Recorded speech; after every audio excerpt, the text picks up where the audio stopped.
Zira's investigative unit, we've conducted a forensic, meticulous examination of the events of October the 7th. We uncovered very real crimes committed by Hamas and others. But I think what was perhaps most significant were the crimes we discovered that did not happen. And it's hugely concerning that these revelations have been virtually entirely ignored by the Western press. What's extraordinary is the Israelis were aware of the plans. Hamas were actually training quite openly for this operation, and they were actually placing the training videos online so anyone could view them. On the very night of October the 7th, before dawn, spotters along the fence are reporting back to headquarters, and the head of Shin Bet and the head of military intelligence take this seriously enough that in the middle of the night they're up and talking to each other, and they conclude it's just another training exercise. And what is extraordinary is that they don't even raise the alert level to number 1. The most basic alert level would have made a huge difference. And they don't do that, which means that when Hamas bursts through the fence at 6:30 in the morning, they catch many of the defenders in their beds. You can see many of the soldiers are killed in their beds. Hamas had anticipated most of their fighters would be killed trying to get through the fence. In fact, only a small number were killed trying to get through the fence. They were as much taken by surprise as anyone by the performance of Israeli intelligence and the Israeli military. Crucially also, they were taken by surprise by this very large music festival that was taking place, which they don't seem to have been aware of. Having overrun the military bases, the game plan was to grab hostages and take them back. And they do this on a large scale, but they also clearly kill very large numbers of unarmed civilians as well. The Israelis were then extraordinarily slow to respond. Now, they scramble Apache helicopters, but there's no ground control. It's pretty clear that in the chaos, some hostages at least were hit by Apache helicopter fire. We've identified 27 people who were clearly taken hostage, taken captive, and were taken away from their homes, but never made it to the fence, died somewhere between their homes and the fence. There's a fair chance that a number of them were killed by Apache helicopters.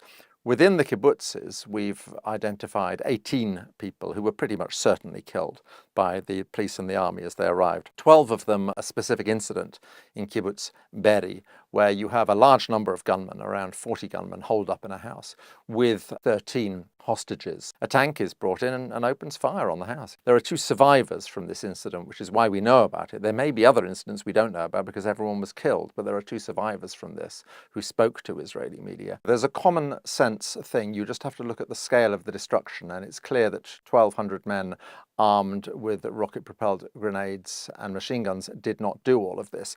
The Hannibal Directive, which was something that was developed in the 1980s by the Israelis, and it was basically to avoid situations where their enemies would capture 1 or 2 or 3 Israeli soldiers and then effectively hold them to ransom. There was one occasion where the Israelis released over 1,000 Palestinian prisoners in return for a single Israeli soldier. So an order was issued whereby they said, it's better that we kill everyone than allow people to be captured. Now, this was supposedly rescinded several years ago, but at midday on October the 7th, the army revived the Hannibal Directive, put it into effect. 70 vehicles were hit.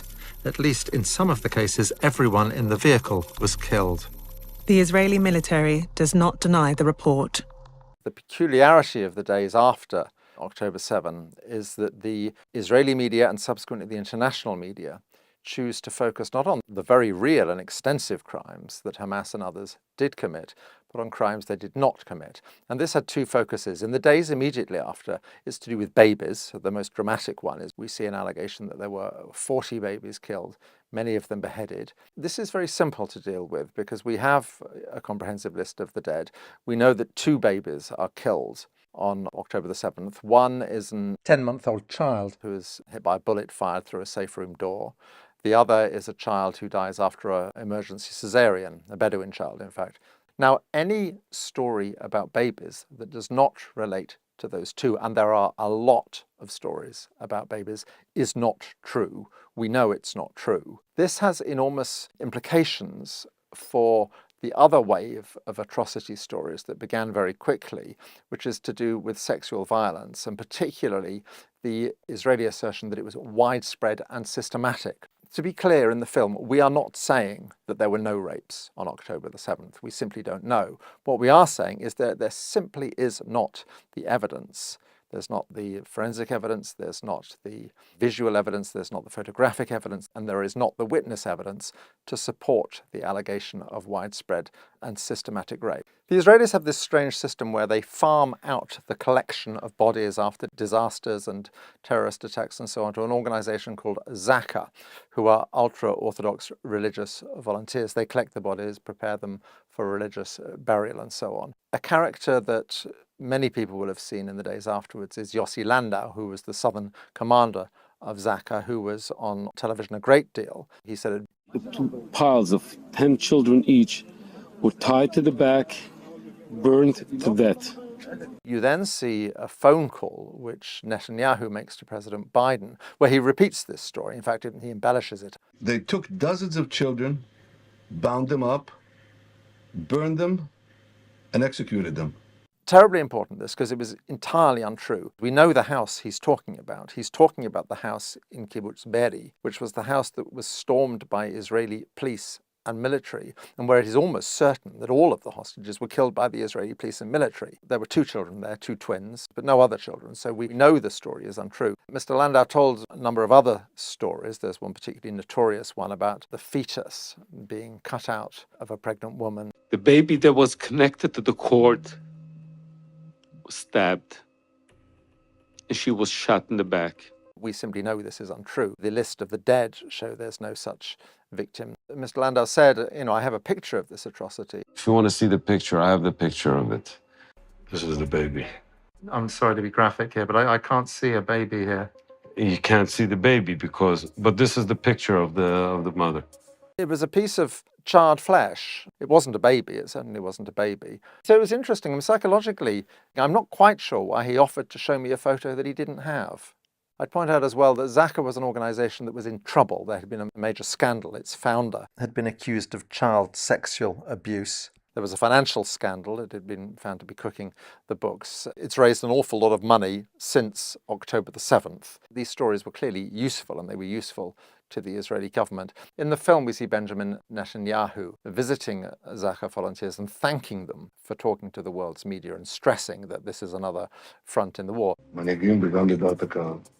ויש לכם חלק חשוב בהשפעה על דעת הקהל שמשפיע גם על מנהיגים. Why does this matter? Why does it matter whether this type of atrocity was committed, but not that type? People were killed in this way, not that way. It matters because the murder of babies and widespread rape has a particular resonance. It's particularly triggering. The Israeli government and its supporters, when they justify the brutality of the subsequent bombardment and invasion of the Gaza Strip, again and again and again, what they always reference is babies and rape. Young girls who were raped and then murdered. Women brutally raped and murdered. Little kids who are beheaded. Pictures of terrorists beheading children. These bastards put these babies in an oven and put on the oven. We found the kid a few hours later. This is something you see in previous conflicts as well. If you want to dehumanize an enemy, if you want to desensitize people to the suffering that is inflicted on that enemy, then you portray them as barbarians, basically as savages, as people who are not deserving of humane treatment. And that's why it's relevant. That's why it's important to pick apart. A lot of the world's leading media outlets have done in-depth investigations where they have concluded there was widespread, systematic, instrumentalized, weaponized rape. The New York Times makes a particular feature of the story of a young woman. She was killed early in the morning, 9 miles north of the music festival site, as she and her husband were fleeing. The New York Times, in its big December investigation into sexual violence, leads with this, and about a third of the article consists of her story. And it's immediately undermined because the woman's sister then posts on Instagram immediately afterwards, this isn't true, we know she wasn't raped. She was texting us until minutes before her death. It's also the case that her husband had a lengthy phone conversation immediately after her death with his brother, and again, made no mention of rape. So it's very important that, because it's the central, most compelling piece of information in one of the biggest investigations done by one of the world's most prestigious media outlets, the New York Times, and it turns out not to be true. It's done by 3 journalists. One of them turns out to be somebody who worked in some capacity for Israeli intelligence previously, who has virtually no journalistic experience, and who had liked genocidal media posts. It's very interesting with Anna Schwartz. She gives an interview in Hebrew to an Israeli channel, she actually lays out how difficult they were finding it to find evidence that they were talking to all the hospitals and all the psychiatric clinics and so on, and that there was simply no evidence at all. There were no witnesses had come forward, no victims had come forward at all. I think she's telling this as if to show what digging they had to do, but it's actually very revealing. In the end, it's quite clear they fall back on the same sources as everyone else: Israeli government officials, IDF officers, and first responders, all sources which were discredited by the baby stories. So no babies were beheaded, no babies were thrown into ovens, and there is no real evidence for widespread and systematic rape. Now, it's very clear why the Israelis might want these stories to circulate. What's less clear is why very reputable Western news and media outlets should swallow them so uncritically, particularly given the track record of the Israeli government and the IDF, which has been shown again and again and again in the past to have been less than truthful in the accounts it gives. Because our war is against Hamas, not against the people of Gaza. While this mission is urgent, we will continue to fulfill it with care and with a commitment to the sanctity of life, both Israeli and Palestinian. The response to our film, October the 7th, has been interesting. The response is not to criticize and to pick apart and say we've got it wrong. They don't do that at all. What they do is they simply ignore you, which on one level I take as a compliment, because I think there are all sorts of people out there who would very much like to pick apart what we're doing and to destroy it and discredit it. And I think they take one look at it and decide they can't really do it. So what they do, which in a way is even more damaging, is just to entirely ignore us. This is significant because so often what we are doing is critiquing the way the mainstream media has covered the story, which may well be, of course, precisely why the media doesn't want to look at what we've done. So in a way, the treatment of this in many ways echoes the treatment of our earlier series, The Labour Files, which offered a critique of the dominant media narrative about Corbyn and the Corbyn years on the anti-Semitism crisis. The allegation of anti-Semitism clearly is a very powerful weapon that can be wielded in defense of the Israeli state.